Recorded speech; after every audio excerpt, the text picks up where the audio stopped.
ఓం శ్రీ కృష్ణాయ పరమాత్మనే నమః. శ్రీమద్భగవద్గీత అథ ప్రథమోऽధ్యాయः. అర్జున విషాదయోగः.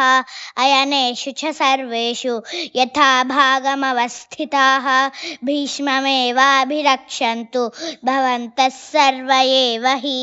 నమస్తే అండి. ఇక్కడ మనం తెలుసుకోవాల్సింది ఏంటి అంటే 10వ శ్లోకంలో భీష్ముని పరాక్రమాన్ని పొగిడిన తర్వాత దుర్యోధనుడు ఎవరైనా తనను చులకనగా చూస్తారేమోనని భావించి తన సహజ రాజనీతి ధోరణిలో ఇలా మాట్లాడి పరిస్థితిని చక్కబరుచుతున్నాడండి.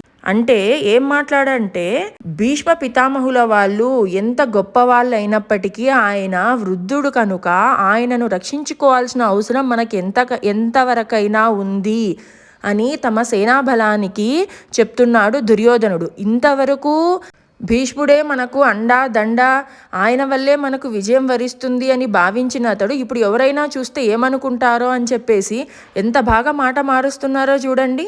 ఇలాంటి తీరు మనం మన జీవితంలో చేయకూడదండి.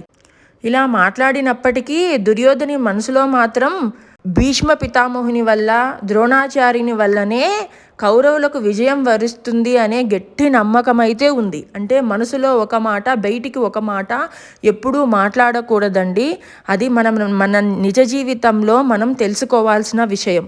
ఇప్పుడు వర్డ్ టు వర్డ్ మీనింగ్ చూద్దామండి. అయనేషు ముఖ్య స్థానాలలో చ కూడా సర్వేషు సర్వత్రా యథాభాగం వివిధముగా ఏర్పాటు చేయబడినట్లు అవస్థితాః నిలిచి భీష్మ పితామహునికి ఏవ నిశ్చయముగా అభిరక్షంతు రక్షణను చేకూర్చాలి భవంతః మీరు సర్వే అందరూ ఏవహి నిశ్చయముగా అంటే సేనావ్యూహ ద్వారములోని మీ ముఖ్య స్థానాలలో నిలిచి మీరందరూ ఇప్పుడు భీష్మ పితామహునికి సంపూర్ణ రక్షణనివ్వాలి అని దుర్యోధనుడు చెప్తున్నాడండి ఇక్కడ.